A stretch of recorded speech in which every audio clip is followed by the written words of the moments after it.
The following is a special presentation of Tony Kurre Radio.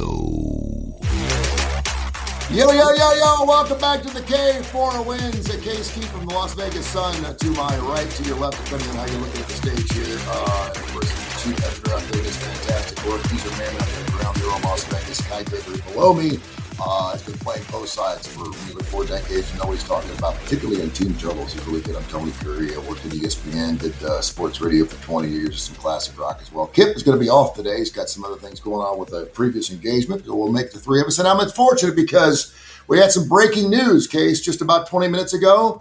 The SEC and the Big Ten have decided to keep it to 12 teams. I thought this was interesting, and now some of the details are coming out. Tony Petitti evidently it was okay to go to 16, but after 3 seasons, wanted to go to 24. I don't know anyone that likes that idea. Greg Sankey doesn't like that idea, and so he would not sign off on that and said, okay, we're just going to keep it 12. The SEC and, of course, ESPN are in cahoots together along with the CFP. They have a deal for $7.8 billion through the 2031-2032 season. So this is not something that needed to happen right away. But, yeah, 12 teams, we're going to keep it there. The one thing that everyone's kind of having a difficult time with is as long as Notre Dame's in the CFP top 12, they're a lock to get a spot every year they're in. Your initial thoughts on it keeping it at 12, where'd you think it would go? I guess I wish I could have bet this and just not, with no research, no nothing. Because I think you asked me a week ago what I thought, and I said it was a totally ignorant guess. I said I'm not really up on the subject. I just knew the Big Ten and SEC couldn't get along. So I leaned towards us going back to 12 for one more year. And it was nice to hit that one. I can handicap a game for an hour and feel like I have a good read on it and get killed. But that one, I got lucky somehow. I'm fine with it. I think I'm like you. The 24 is a little too much for me. I don't love it. I think we all know that eventually this is going to 16, probably even next year. So I think the 12 was fine. I think that they mishandled some things this year, but that's just going to happen. The same thing's going to happen at 16. However, I think 16 is a sweeter spot. And I know people are up in arms about the Notre Dame provision, but I know it's hard to look that far ahead, and they lost to Northern Illinois 2 years ago, so anything's possible. Well, we went through their schedule last year, and I'm just going to make a bold prediction to say that them getting into the top 12 it's not going to matter. They're going to be just fine. They're going to be solidly in the playoff next year. I'd be really surprised if that tweak that everyone's upset about comes out of something controversial. I just think Notre Dame's really set up for success next year, both with their roster and their schedule. Kai, actually from Tony Petitti, he came out this morning as well. He said, I'm okay with 12, only because the ACC and the SEC now going to this new 9-game league schedule for the first time. He said he really wants to know what the committee is going to do with the fact that we're moving to 9 games instead of the regular 8. I'm not sure exactly what he's thinking the CFP committee is going to do differently. What's your thoughts? All that really does is take a cupcake, out of conference schedule.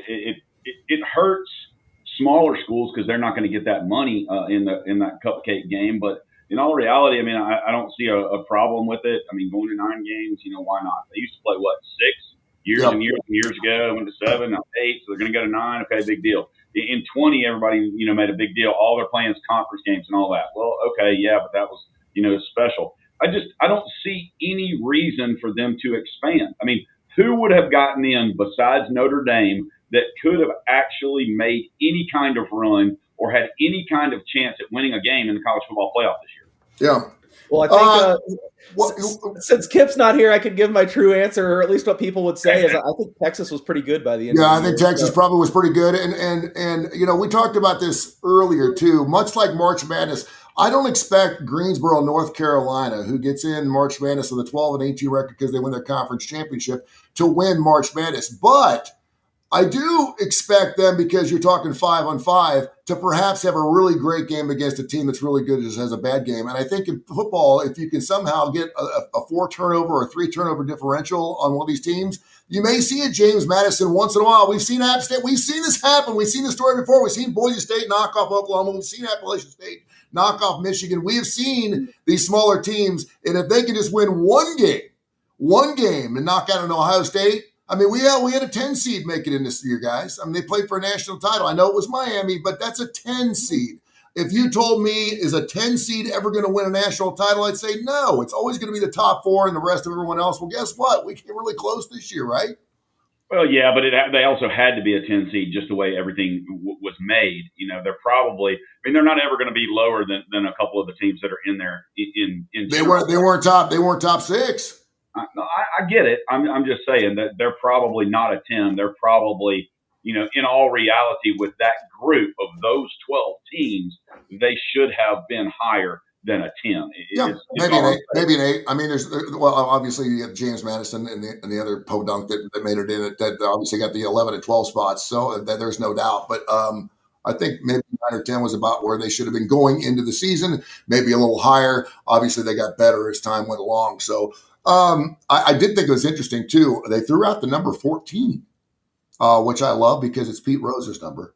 Then I was kind of like, how would 14 work? And again, I think what they're thinking, at least Tony, I never thought there was a sear-sucking, bat-sucking, blood-sucking guy more money-wise than Greg Sankey, but I'm believing that Tony Petitti's that guy.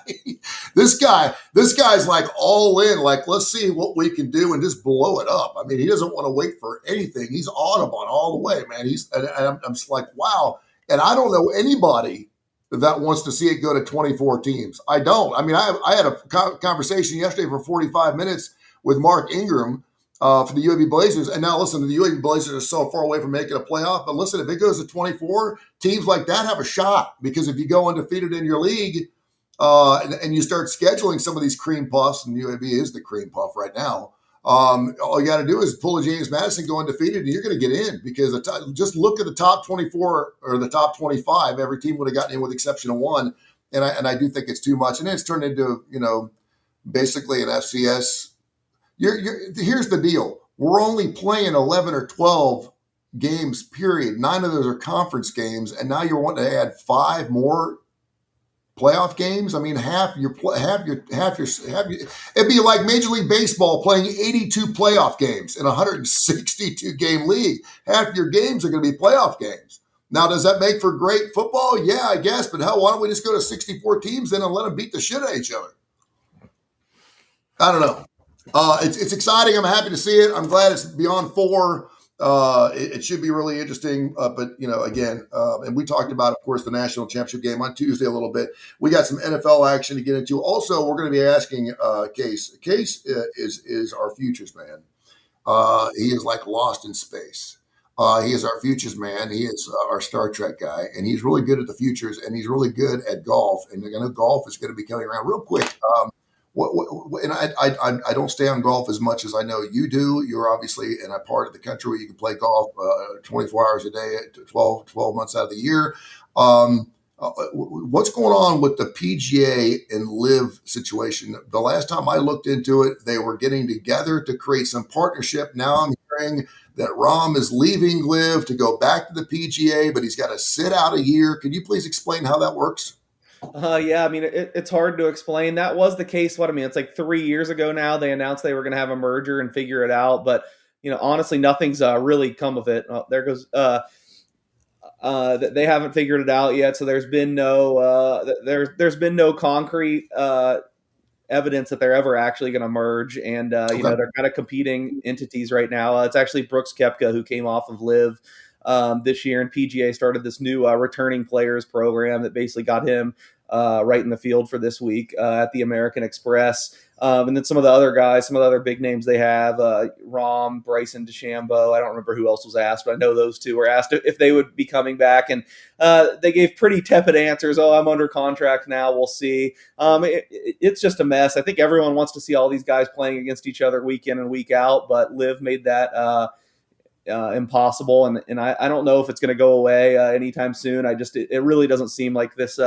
merger is ever going to come through. And I think more notably for the future, LIV has kind of shifted to they can only get so many of these big name current guys, and they've kind of struck out the last couple off seasons. Maybe Rahm went last off season. They definitely struck out this off season, but what they have done is sign some of the real big college names, up and comers. I can't remember the name of the kid they signed this year. I think he dropped out of some SEC school to go play on Live immediately. They got Jose Ballester last year doing that. Eugenio Shikara a while ago, who they've ended up cutting. I think he was on the initial roster. So now the PGA is kind of faced with going head-to-head for them for kind of the next generation of stars, because these guys have to look at it was, well, I can go sign like a 7-figure deal with Live guaranteed right away, or I can go grind on the Corn Ferry Tour and hope to get my card. So I really get it. I really get it from those guys. It's kind of similar to like the NIL situation. They want to get paid right away. But yeah, so it looks like we're still going to be fractured right now with only those guys ever all getting together for the majors. But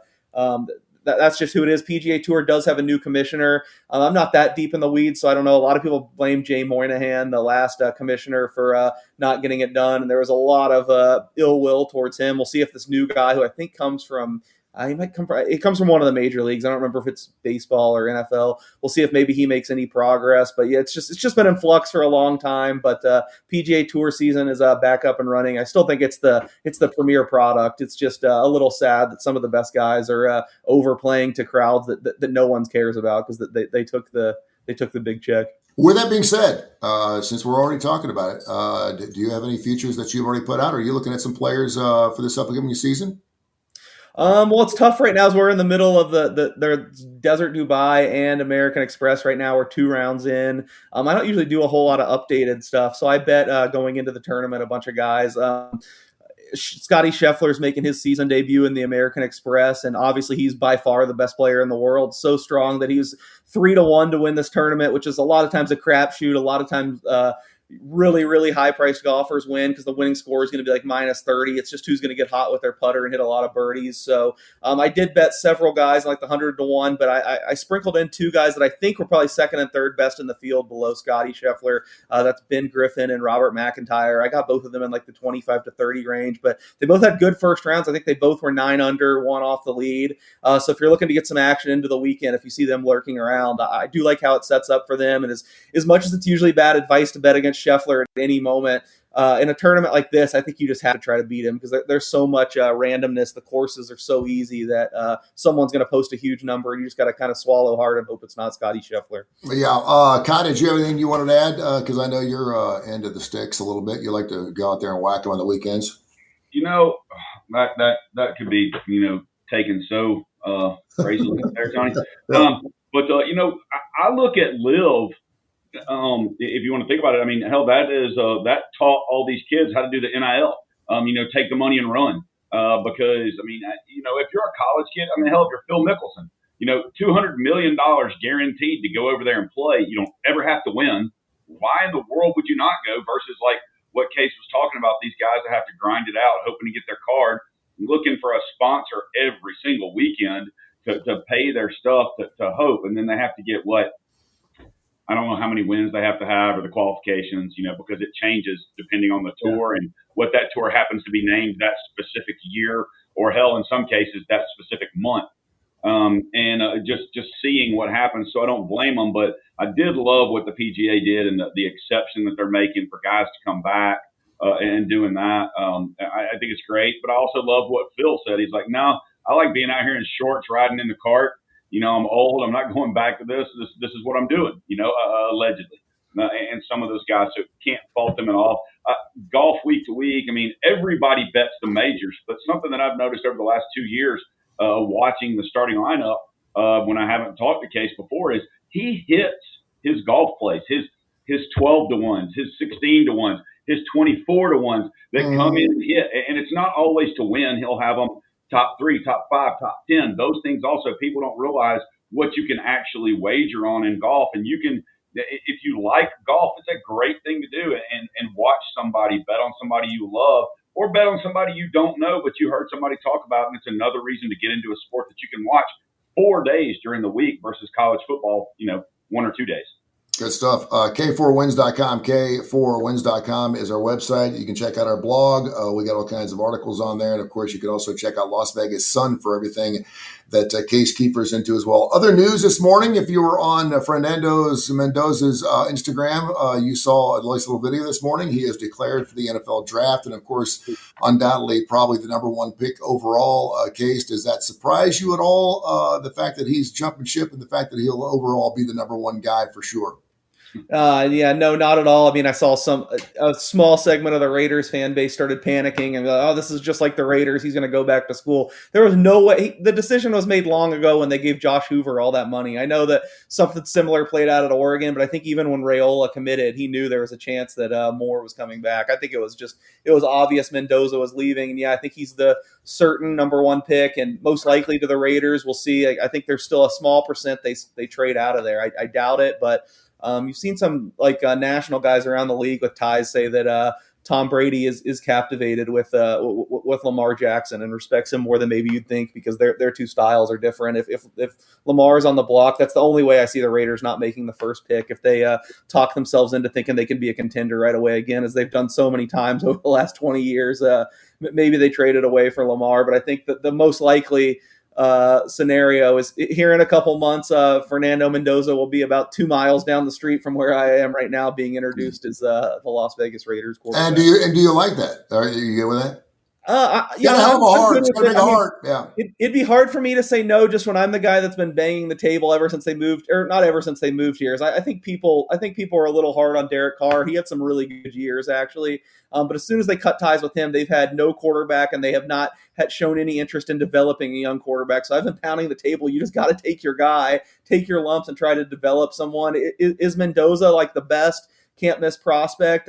I'm probably not as high on him as some other people. I don't think he's necessarily a great 1.1 pick, but the upside is I think it's a small chance that he's a complete bust. I just feel like he's going to be decent no matter what. So yeah, I feel like he has all the qualities, all the intangibles. He makes the throws. You can't ever call a guy like bust free. Not going to happen for sure. But I feel like his floor is like starter. I don't see how he's going to be a disaster. So for the Raiders, that's an upgrade. Yeah, the guy who thought he was probably going number one, I wonder now where Dante Moore goes. Obviously for the Ducks guy, everyone thought that perhaps he was going to be the number one, at least the number one quarterback coming out. Now I'm not sure where he goes. What do you think? Well, I mean, since he's staying in college. So, I mean, I think it's a great decision because nobody wants to go to the place where quarterbacks die more than the Raiders, because the Jets quarterbacks, good Lord. Well, just about anybody that plays for the Jets, any good player gets traded. The new Raiders coaching staff will have a lot to take in there. I love the Mendoza pick in that situation. If they could trade for Lamar Jackson, I think that's where Lamar Jackson goes to die because I just don't think he would be Lamar Jackson with the Raiders. I don't know, just because I can't see him in anything else but Baltimore. And we would have a halfway decent, allegedly, running back to run the RPO with there. Moore staying in college is great. I think it's great for Raiola because I think Dylan Raiola needs another year. He has got to get there. But it's funny because I saw some stuff on Facebook this morning, people talking about how Indiana was a flash in the pan. They're falling off. Everybody's graduating. They're going to suck.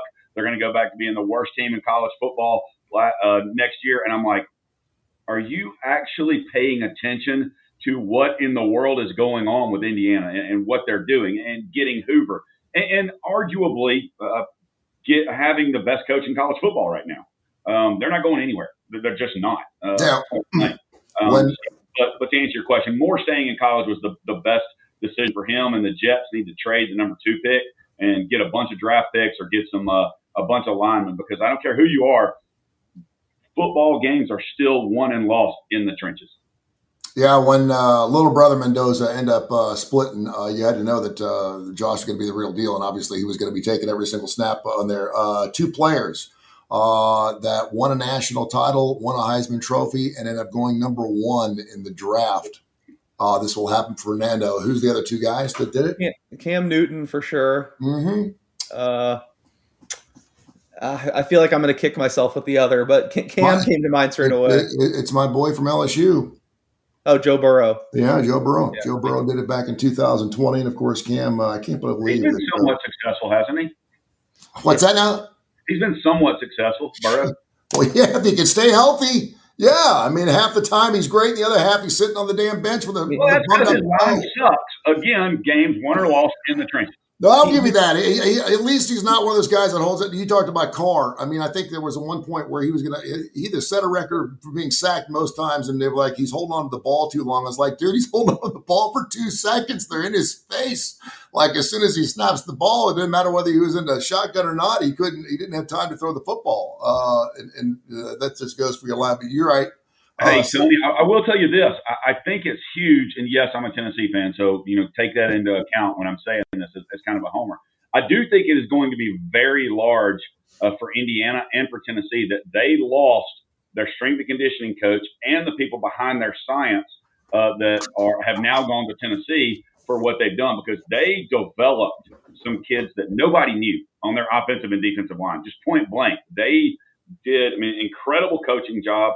They put weight on every kid there. They increased speed of their linemen. Foot speed on linemen is something people don't think about.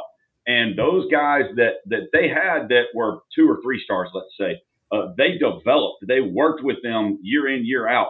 The dude, and I can't remember his name, and I should, came to Tennessee, and he left Miami at 8 o'clock in the morning the day after they won the national championship and flew straight to Tennessee and started working. Had a press conference and went to work, which amazed me, because I was like, if that's me, I'm taking a week and celebrating.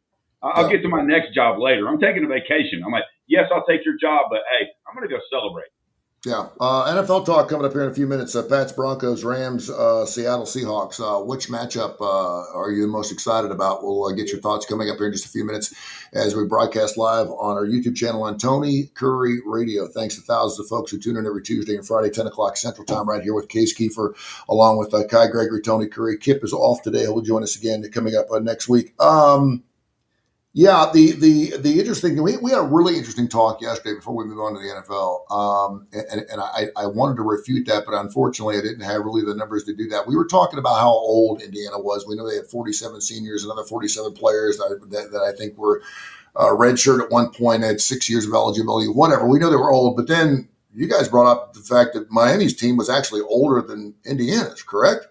And so everyone was talking about, Indiana, they got 24-year-olds playing football, blah, blah. That's why they're winning.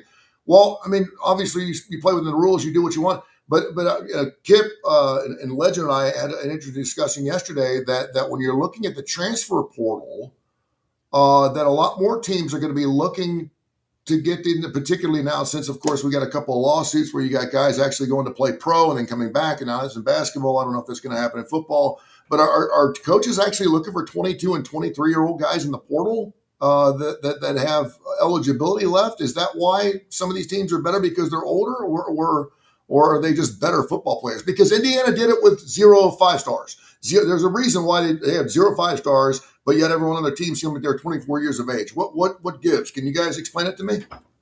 I certainly think I was the one that said the thing about Miami and kind of lashed out at the whole, they're just older than everyone. They definitely were an old team. I'm sure if you got the whole nation, they'd be like in the top 10 or something, but it wasn't like a total extreme. Like Miami was older, and from what I understand, it's probably not going to continue unless rules change. It's just, this was kind of the last group of guys that had the COVID season that could tack on even another extra year. I think almost all those guys are cycled out now, unless they got some special waiver to stay one more year. So, and I think it looked bad that people just, when you're watching these games, of course, you're going to talk about the skill players and the guys that have the ball. I think 2 of the guys that were 24 maybe or older. I think one of those 2 running backs, maybe Kalen Black, was really old, and I think Elijah Surratt was old. So it's just some of their key guys, not necessarily linemen or guys you don't notice that were really old. But yeah, from a roster perspective, like they were old, but they weren't. I saw people say like, they're grown men playing against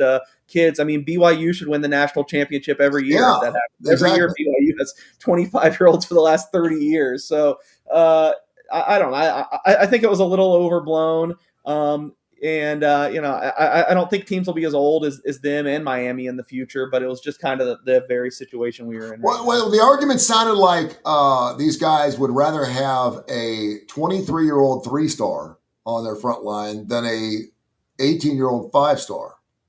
And I guess if you were given the opportunity to take one on him with 1 year of eligibility, I don't know. I 18 and 23, and of course we got to Legends like, do you remember what you were like when you were 18, and then what you were like when you were 23? And I said, yeah, I realized what I like at 59. I said, I haven't changed a damn bit ever since. I know that car insurance goes down big time at the age of 25. So I know at the age of 25, men particularly grow up. Yes, I was a lot different when I was 18 and 23, but body-wise, now if I was playing football my entire life since Pee-wee, I don't know if I would have that big of an advantage over a 23-year-old three-star if I'm a five-star guy coming out at 18. I don't know. But It's such your biggest history, too. How many, at the beginning of the year before this happened, I'd give you the rosters and ages of everyone. How many teams has the average football fan taken the roster? Indiana would be like probably not in the no one's I know, right? I know. Yeah, but it's a huge advantage, in my opinion, to have a 23-year-old over an 18-year-old in just about anything. There's 18-year-olds that are not still in puberty, but I'm just thinking. I'm laughing. Yeah. I'm laughing because I'm thinking about your business. Because in your business, absolutely. Go ahead. Not as a 54-year-old married person, but when I was younger, I'd have much rather had the 18-year-old than the 23-year-old just because she couldn't follow me in a bar. That'd be awesome. That would, well, I didn't even think about that. Yeah, there was, although, as I'm wearing my shirt for my 18-year-old daughter. But if you're old enough like I was, you were grandfathered in. So I was grandfathered in when it changed to 21. You're grandfathered in, all right. Well, when I went, yeah, it was great. People were like, "Wait a minute, you were drinking when you were 18?" I'm like, "Yeah." When the rules changed, they're not going to give me a beer and then take it back from me. I mean, it's like I was fortunate enough that to happen. But that's when I got to throw this in, Tony, because I'm just going to tell you the literal best line ever in 2.5 Men with Charlie Sheen is when Charlie's sitting at the bar, and everybody. This will be great for people if you haven't seen this episode. Go search it and find it out. Charlie's sitting at the bar. He turns and talks to this young girl, and he's like, "How are you doing tonight?" She's like, "Oh, I'm sorry. I don't have daddy issues, sir." It's just the greatest, absolute greatest line ever in that. There you have it. All right, let's talk about some Pro Bowl. We have the Pats Broncos. The Pats -4.5 on the road against the Broncos at home, and of course we know the Knicks is out, and then the Rams at the Seahawks. Seahawks -2.5, 42.5, and 46.5 respectively in both those games for Super Bowl 60. So I asked you this question right before the national championship game in college. Are you hearing any inklings from any of your big dogs? Will there be any large amounts of money swaying on one side or the other this weekend before kickoff? Both those games on Sunday, by the way. Yeah, it's interesting. The limits are so high now right away in the playoffs. You can pretty much get a big bet down right away. It does seem like the Broncos have taken the most money so far. We talked about it on Tuesday. I leaned both underdogs, and hopefully if you were with me, hopefully you bet it then because both prices have come down a little bit. There were still 5.5s available on Denver. Then now we're as low as 4, mostly 4.5. It's still a little bit of 5, and then the Rams. I think just in the last, since I went to sleep and woke up, at least in Vegas, there were 2 places that still had 3. They've been bought up now. Now it's 2.5 across the board. I think there's probably going to be 2-way action on that one from talking to people and hearing some thoughts, people that bet a lot of money. I've just heard really split opinions on that game. So I think there's probably going to be some push and pull on that one. But so far, I talked about how odd I found how high the opener was for the Broncos Patriots game on Tuesday, and it seems like a lot of people agree with me. At least people shaping the market, making the big bets. It seems like it's been one-way traffic towards the Broncos, and honestly, I don't know for sure. It's always hard to say. The Patriots have taken money. I think at least last week they did, but I feel like as we get closer to kickoff, I wouldn't be surprised if it went down a little bit more, and the Broncos just took a little bit more money. I don't see a touchdown adjustment from Bo Nix to Jarrett Stidham. I totally think he's worth, 3.5, 4.5 points, but we're still a little higher than that. So I would not be shocked if this closed 3.5 or 3. So I think the Broncos right now are the quote unquote sharp side, but it a little bit scares me because literally everyone I've heard or talked to agrees, and we know how that usually goes. But it's pretty smart people, so we'll see. But I think to answer your question, the Broncos would have to stand out as that side so far. Kai, man, it's so good, so fun to play the book side. Several times I've had guys, call me and they're like, "Hey, I'm up against my limit. Will you put a couple bets in for me?" And I'm like, "Sure." And then I'll end up taking their bets myself. And it's just great because normally you think to yourself, "Well, I'm going to have the advantage if I get to pick No, you're not. So the last couple of weeks, Legend, of course, gave me a big $50 bill this past week because he lost his ass, and I was loving that because I know that hurts. And $50 hurts everyone. So I said, "You want it back?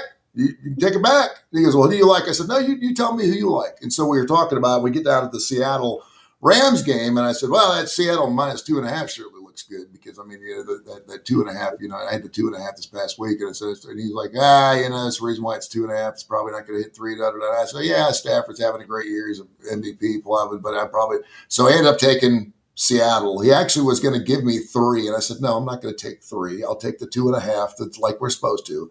But what's your thoughts on me getting Rams +2.5 against Seattle this weekend? I think in the New England game, the books are going to need New England. I really do. I think when it comes down to it, I think the public's going to bet the hell out of Denver. I don't know. I could be wrong. They may, the public is generally stupid. The public generally loses, just point blank. And I'm part of the public. So anybody listening, don't get me wrong. I'm part of the public as well. When I bet stupid. Okay, it's just part of it. I mean, it's hard to look at that game knowing that Stidham has not thrown a pass in an NFL game in 750 days. I know, right? Years, and thinking he's going to come in. Also, at the same time, anybody that thinks he hadn't been throwing 300 passes a day in practice, staying ready, is crazy. He's still preparing. When you're second string, you've got to prepare because all it takes is one hit or somebody falling or whatever. But that Rams-Seattle game, man, so you've got the 2 MVP candidates playing to try to get to each other in the Super Bowl. And it pains me. The Rams blew the lead in Seattle. What was that? About a month ago, 6 weeks ago, something like that. So I don't know. It is hard for me to bet against the Rams, but Seattle's defense has been playing so well at home, and it's going to be 150 decibels, whatever it's going to be with the 12th man there. I kind of like that. It's one of those games that I'm still looking at. Still wondering if I had to play it right now, put a gun to my head, even though the line's coming down, I would play the over 46.5. Saw it at 48 earlier. I did take Denver, but I got them +6 Sunday. Wow, that's a nut. That's a nut. If that line gets down to 3 and I can buy it down to 2.5, I might be tempted to try a 3.5 point middle and take New England -2.5 in that game. I don't like to buy and do that. Yeah, but I'll say you don't think it's going to happen that way because the public's going to be all over New England anyway, right? I like Denver at home. I really do. But they've been playing so well. The defense is there. I think Mike Vrabel is a great coach. I hate the Patriots. I've always hated the Patriots because I'm a Tennessee fan. I'm a Titans fan. And, I was a Peyton Manning fan. So I hated the Patriots and Tom Brady and all that clearly. But I love Mike Vrabel, and I would love, as much as it pains me for my beloved Titans, I would love to see Vrabel win the Super Bowl just to stick it in the dumbass management and ownership of the Titans here. I would kind of agree with you, and I've gotten a chance to meet Mike, and of course he played with my old radio partner Aldo Greco for 15 years, and they're best buddies, and he's just a hell of a nice guy. I'm looking at Jared Stidham just to look at the stats. In 2019, he was 2 of 4 for the year. He was 2 of 4 for 14 yards. In 2020, he was 22 of 44 for the entire year. In 2022, he was 53 of 83, 4 touchdowns, 3 picks. In 2023, he was 40 of 66. And in 2024, he played in 3 games, but had 0 pass attempts. In 2025, he played in 1 game, 0 pass attempts. And for his career, he's got 8 touchdowns and 8 picks. And he's playing for a Super Bowl spot. I mean, that's just, is there any chance the fact that he's been in the league for 6 years, is there any chance the lights will be too bright for Jared Stidham? I mean, the lights were never too bright down at Auburn for him. I'll tell you that much. They weren't down there celebrating like they will be. But is there any chance he comes in and he's just a little freaked out? I don't think so. Just, also he's also at 6 yards per pass attempt though overall that you came up with, which is the exact same Bo Nix is at. Again, I might be biased because I know him a little bit. He was with the Raiders for that year. I think that if you're looking for optimism, that 2022 year, the first start he made against the 49ers, who were maybe the best team in the NFL at that point. I think they won like They won a bunch of games at the end of the year. Their defense was top 5 kind of unanimously. I mean, he tore them apart. He had like 360 passing yards. The Raiders, who were terrible, took them to overtime somehow, and he didn't sustain that the next week. The Raiders were kind of checked out in week 18 against or I don't remember if it was 18 or 17 back then, against the Chiefs. But he showed some flashes with the Raiders, and I mean, I saw him practice a lot. He never like blew me away thinking like, oh, this guy should be a starter. But from all that I saw him, I would say that he's an above average backup in the NFL. I don't think there's 15 backups I would take over him. I know that's kind of faint praise. I also thought it was kind of funny when this week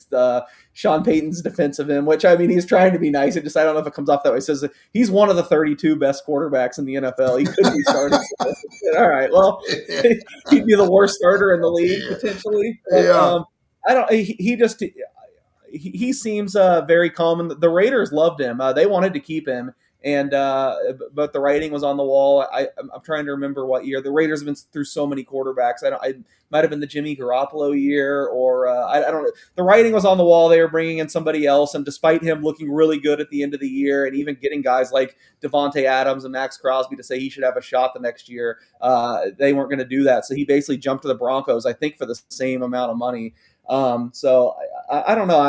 I think he's if he sucks, I think he's just going to suck. I don't think it's because he's going to be overwhelmed by the moment. Well, and he does have a Hall of Fame head coach. Hey, Sean Payton was 5-0 with Teddy Bridgewater at New Orleans as his backup quarterback. And good God Almighty, really. That's a great point. You pulled that out of your ass, because Teddy Bridgewater, it's like, wow. And I that may have been because Teddy Bridgewater was just such a weird, strange Lamar Jackson / Predator type of football player, and is super skinny out of Louisville. Just was weird to watch play. I don't know how else to put it. I do wonder, and you brought up a great point. Jerry's been throwing the football 300 to 500 times a day, and he's been doing that now all week. And I know he didn't realize this 3 weeks ago, and obviously he's going to be taking the majority of the snaps, obviously all the snaps in practice. But I do wonder how Sean is going to approach this game with him at quarterback, and if they're just going to keep the playbook the same, or whether they're going to actually, because he does rush, he can run the football. I mean, he's got rushing stats, so it'd be interesting to see what happens. But as an Auburn fan, a local guy, I hope he does well, and we'll see what happens in the game. With that being said, Pats Broncos, give me a winner, both of you, real quick. Go ahead, Case. I mean, again, I think the Patriots are probably more likely, but I think it's basically I think it's closer than the line implies, so I could only bet the Broncos. I have Broncos future, so I'm really hoping they can get it done. But if I'm making my honest prediction of who's going to win, I think the Patriots are a little more likely. So I'll go Patriots, unfortunately. And then the Rams and the Seahawks, Case. I'm going to go Rams. I just it's a great game. I think this is feels like the Super Bowl almost. The two best teams in the league all year. But if you just go through their two games, I mean, the Rams were just ever so slightly better. And the first game, they were a 3.5 point favorite. The last game in Seattle, they were a 1 point underdog. I know that's only a slight jump to 2.5, but it's still a jump. I don't know where those extra points are coming from. They're healthier now. They have Devontae Adams back. I think one of their safeties, whose name I'm blanking on now, maybe Rivers, or I can't remember who. But either way, they're a little healthier than they were the last time they played them. I think if you're making the Seattle case, I get it. Kai kind of alluded to it. You can't say Seattle's definitely been sharper the last month or so. So if you're a little bit more on recency, you could be with Seattle. But I just think the year of the whole, the Rams have been a little bit better team. So I'm rooting for Seahawks Broncos because I have futures that way, a Seahawks Broncos matchup. But I honestly, in my gut, kind of feel like it's going to be Rams Patriots. Is there any reason to believe the Seattle is not for real? I mean, it sounds ridiculous because we're 15, 16, 17 games into the year. But I still got friends of mine saying, I cannot believe Seattle. Of course, these are the same guys that bet against Indiana on Monday night. But they're just like, this doesn't seem right to have the Seattle Seahawks playing for a Super Bowl. They do not want to see Seattle in the Super Bowl. And I think it'd be kind of fun to see a little difference. But and they've been so consistent throughout the entire year. They lead the league in almost everything. And you mentioned the Rams. Matthew is going to be turning 38 in a couple of weeks on February 7th. That's pretty impressive, man. I mean, you talk about Tom Brady all you want, but the fact a guy can win a Super Bowl at the age of 38 that's incredible. Well, your buddies that bet on Miami Monday night won money. I mean, because of the flinch, because of the stinking flinch. Because of Clark and his stinking flinch, that stupid 5-yard, and I think that was the first flinch he's had all year. It wasn't even a penalty. They're creating a new thing called the flinch, and it's going to be like a 3-yard penalty, not instead of a 5-yard penalty because it was a flinch. I mean, it's like, come on. So what you're telling us without saying it is you bet on Indiana, right? Yeah. Well, Indiana did get a gift punt block touchdown. They did. It all averaged out. Actually, I didn't have any action on the game at all, but I was pulling. I knew I just don't like Miami, and I if I don't have action on a game, I love to see backdoor covers or front door, because I know there's a lot of people that are crying their asses off, and I think it's funny because if you get the money to spend to bet on the football games, then so be it. It's fun, and that's part of the allure. That's part of the whole thing. So yeah.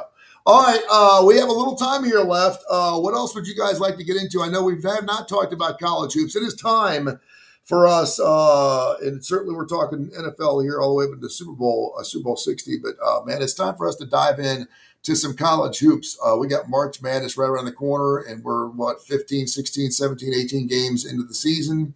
And our man who knows both of you know a lot about college hoops. But I do want to start with Case real quick.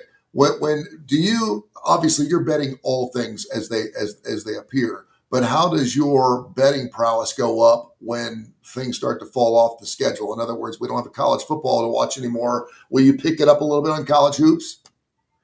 I probably should, but not really. I just kind of keep it the same. It's just a little bit more time to breathe when, at the end of the year, like November or October, when all these things are happening. I'm just trying my best to keep up with all of them. But I've still been, I've taken a few breaks in the last few weeks, just getting a little burnt out and so much. But I still am every day trying to line a handful of college basketball games and bet a handful of games. It's a little bit tough on these Saturdays where there's 130, so I'm not looking at like every single game like college football, but I'm doing my best to keep up. Still betting every day. Still trying to have a good hold on what's going on in everything, despite what else might be going on. All right, Kai, man. I'm sitting here looking at the top 25 right now, and of course, it's difficult to get. Alabama sitting there number 17. It's difficult to get into college hoops when the only team I really care about, my Xavier Musketeers, are not having the greatest season ever. I'm hoping it's one of those situations. And by the way, real quick, before I forget, we had an email, info@TonyKurreRadio.net, info@TonyKurreRadio.net. And I got this email 3 different times from the same person. They wanted to know, will Dabo Swinney be the head coach at Clemson after 2026? I mean, my opinion is unless he doesn't want to be. I mean, they're not even in the preseason top 25. I know it's way too early, but I mean, obviously, if you were looking at numbers and looking at what's coming back, and he's got to go buy some players, and I don't know if Clemson has the money to do that. No, I don't know what their collectible situation is, but if he's going to go into the season like he did this past year, and obviously he's losing his quarterback, which a lot of people say is a good thing. It's just it's weird not seeing Clemson in the top 25. Period. You threw me off because I was getting ready to talk to Case about some of these top 25 games and pre-hockey games that I love tonight. No, I just wanted to throw that out because we were thinking, and I knew I'd forget about it because I'm old. Okay, now get into your stuff because I know you're all over it. Go for it. All right. Well, there's a game starting here in a few minutes. Florida Gulf Coast and Liberty -6 and a 156. I like Liberty and over. There's some early games today. 2 top 25 games today. Ohio State at Michigan and Utah State at Colorado State. Utah State people are like, oh, who's that? They're a 4-point favorite. But tomorrow, we are loaded up top 25 games, including the controversial Tennessee-Alabama game where Alabama's bringing in a 37-year-old former pro basketball player to play. And did anybody see Todd Golden from Florida? Good Lord. Stephen Pearl had a comment, but Golden came out and said, hey, if he plays, we're still going to beat him. I mean, he's just like, good Lord. I was like, wow, okay there, buddy. But, tomorrow you've got, good grief, Wake Forest at Duke, Nebraska, Minnesota, Maryland, Michigan State. Top 25 matchup, North Carolina, Virginia, Vandy at Mississippi State, Clemson, Georgia Tech. Clemson's playing great this year. Clemson, they didn't look good this past weekend. They lost this past weekend, but yeah, I think they were 16-3. A top 25 matchup that I love. The home team -2, Illinois at Purdue. There you go, Purdue -2. Kind of liking that. You've got Auburn at Florida. That it's strange to not hear anybody talk about it. Did Bruce just know Auburn was going to suck and just totally screwed his son over, or what? Tennessee, Alabama, Kansas State tomorrow, LSU, Arkansas, then just your SEC, Ole Miss, Kentucky, South Carolina, Texas A&M, Oklahoma, Missouri. Got a lot of great college basketball games. Probably have 10 plays up in the top 25 tomorrow, which I hate doing, but still. And then tonight, get Casey's opinion, throw him under the bus here if he wasn't prepared for the NBA and hockey. Really liking Detroit -3 over Houston. And hockey, me personally, Vegas at Toronto. I like Toronto even money at home against Vegas on a back-to-back. St. Louis, Dallas. It's a little juicy for Dallas at -60, but still. And then Washington, Calgary. I don't like the way Washington's been playing on the road. Lost 4 in a row. Calgary, even though they're not great at home, kind of liking that. Yeah, I bet some Calgary plus 130 tonight, even though, God, they're terrible, so it's hard to say. But I agree with a lot of what you threw a lot at me, so I'll do my best to keep up. But I agree with a lot. We said the Toronto game tonight is very interesting. I bet Toronto plus 106 last night. Apparently that was a bad bet because I think in the course of the show, just an avalanche of money has come in on the Golden Knights. Probably means that they just traded for Rasmus Anderson, Flames defenseman, who now they got another really good defenseman. So they have like 3 top tier defensemen. He hasn't been playing. Whenever these guys that live in Canada get traded to a U.S. team now, it's like they have to sit out for like a week and a half because the visa issues and everything going on. So he has not debuted yet, but that torrent of money that came in on Vegas now. Hey, are you saying that ICE would come on the ice and get them? I guess there's just some kind of I don't know, not us, another media outlet in town. I read a story about them. There's just a big backup with anything related to immigration right now. So another team went through this. I think the Flyers traded for someone. Like if they've only lived in Canada and not America, it takes forever to get their paperwork in. It's kind of a detriment if you trade for a guy based in Canada. But I think he's going to play tonight finally. It's a week since they've made the trade. And the game's in Canada. I don't know how that changes it. Maybe that makes it easier. But this is an interesting game. Like people that don't even thoroughly follow hockey should realize like this is going to be like when LeBron first went back to Cleveland in 2010, 2011. The Golden Knights did a sign and trade for Mitch Marner, hometown superstar from Toronto who was disgraced because his play fell off in the playoffs. They basically ran him out of town, and they absolutely hate him in Toronto now. This is going to be his first game back. Probably the Golden Knights' second best player. I think Jack Eichel's in a league of his own, but it is going to be just an insane environment there tonight. They're going to be booing him. Who knows? They might be throwing crap at him. It is going to be wild tonight. So I just thought Toronto would be so juiced up that it was worth a little bit extra, and I thought they'd get this win. But again, all the money's come in on Vegas. But yeah, if you're not that into hockey, but there might be one regular season game you want to check out, you want to see their reception to Mitch Marner going back to Toronto tonight. Some useless Tony Kurre information. You want it? Yes. A team that's in the top 25 right now, they fill in number 25 right down the street from where I used to live. The Miami Redhawks have started the season. Yeah, they have started the season 19-0. That is the longest winning streak in the MAC outside one other team back from 2001 and 2002, which was Kent State. They actually had a longer single season winning record. Do you know who played on that Kent State basketball team?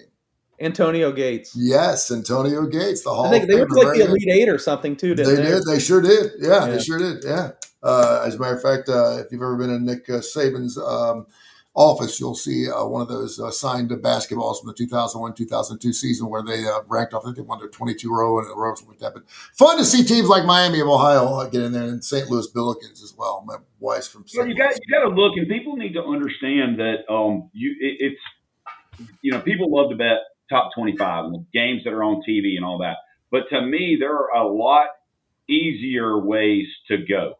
Home teams in basketball, home team advantage is actually, to me, way more important than it is in college football. Even Miami, Ohio, the other day, they were like a 9-point favorite at Buffalo. And they won, I think, in like double overtime on the road at Buffalo and didn't come close to covering. I think 3 of the last 4 games they have not covered. But that when they've been on the road. And there's some teams, it kind of shocked me yesterday to see UAB just fall flat on their face against South Florida. not come close to covering when they've been pretty. They've actually been better on the road this year than they've been at home, which is weird, really strange for them. Yeah, they have. But seeing that, especially with South Florida coming in, because South Florida has not played well on the road, and UAB just couldn't do anything. I watched a little bit of that game, but some of these games tonight, seeing Michigan as a 15.5-point favorite at home against Ohio State, and Ohio State has played very well, but they've played better on the road as well. And when you look into, and it's something you can get into, and you look into Ken Palm, but you've got to pay for it and get through all their stuff. They have a great stat as far as home team and away teams and what kind of efficiency, because you look at, it's amazing to see the teams that their offensive efficiency drops 10 points when they go on the road. Their defensive efficiency drops 7, 8, 9 points when they go on the road. And then they're playing a team whose efficiency goes up that many points. And you have to look at all of that, because sometimes it's not just about, well, this team's number 7 in the country and this team's not ranked. And it's just like football. One of the most popular bets people do in football, that if they would, it should be the most popular bet, but they don't. Let's just say Alabama is ranked and they go on the road at Oklahoma, and Oklahoma's a 2-point favorite. Your ass better bet on Oklahoma at home versus Alabama just because it's your favorite team and they're ranked. The other team isn't ranked. Because I bet Case probably has something to back this up, but unranked favorites over ranked, it seems to win 80% of the time, and the public is always on the road favorite. Sure. Yeah, because they got that little number next to them, don't they? Yeah, that's true. But I like Utah State. I wish it was closer to 2 on the road tonight. I like Michigan, their team total against Ohio State. Neither team has been playing great defense lately, but I can tell you yesterday and the day before, had about 30 games scoped out, looking at it and looked at the totals. And the last 2 days in college basketball, the unders are like 42 and 18. Just the last 2 days. Now, granted, to me, it's not as much a trend sport as college football and NFL seem to be when you're looking at it and you say, okay, all the bowl games are going under. But then, like we talked about Tuesday, then the next 16 went over. Well, you got to keep up with that, look at the trends, and maybe some Tony Curry useless stats that help you out as you go looking at that, like I just gave you. Because I have not seen all the lines. I saw the Purdue line. Like I said, they're -2, 2.5, depending on the way you go. I bought it to 2 and took Purdue, and then took a money line -35, and absolutely love them at home because they're not getting, and it's hard to say this when they're ranked, 4th. Purdue's not getting the respect that a lot of teams, or that they have been given in the past, because they don't have, Edey in the middle to be able to stand in the middle of the lane for 45 seconds and, take 9 steps and do that. But also, I did want to ask a question as we go in, and I know I'm flipping around. I apologize to our listeners and to the two of you. Have you guys seen the bullshit LeBron has come with about if he was Kobe and the love he would be getting and would be an all-star game starter if his name was Kobe Bryant, but he's not getting his roses on his last season? Well, yeah. I think he's gotten everything that's coming his way. I think he's probably good. I'm surprised. I'm a little surprised. I thought this was the idea of him being on the starting team or whatever it is at this point in his career, I thought was a little below him. But he's just 41 years old. And he's still playing lights out. He's still getting 20 and 10. So yeah, I understand that, man. You don't step on hallowed ground. And you don't bring up Kobe, period. You don't compare yourself to Kobe. I think it was he yesterday, 20 years ago, he had the 80-point game, or 10 years ago was the 80-point. I think it was the anniversary of that game was yesterday, 81-point game. And of course, we know he went for 61, 62 in his last game he played. He also took 947 shots in the last game he played. I think in the third and fourth quarter, I don't think anybody else on the team took a shot. Yeah. Go watch that 100-point game that Wilt had. He shot the ball like 60-something times, too. I think he went to the line 25 times. But every time he got inside the paint, they just handed the ball because they knew he was doing something special. The thing is, he was making his shots, too. So, but then again, to get a 100-point game, you've got to shoot the ball 65 times in order to get there. So, I mean, you got to shoot it at least 50 times because they didn't have the 3-point line in 1922 when he scored that 100 point against 5-6 foot white guys. You're right. All right, guys, thanks so much. We'll do it again coming up here. K4 Wins, K4 Wins, K4 Wins. We do it every Tuesday and Friday, 10 o'clock Central Time. Special thanks, of course, to Duncan Day, the entire crew there, Angel, and all those guys do a bang-up job at the Coast Digital Sports Network. And, of course, we get after it on our YouTube channel on Tony Curry Radio. Get the TKR app. You can hear our shows live, watch our shows live, and, of course, wherever you get your favorite social media platforms, we're on there as well. Case, Guy, I appreciate you, man. Thank you so much. We'll catch up next week. Have a great weekend. This has been a special presentation of Tony Curry Radio.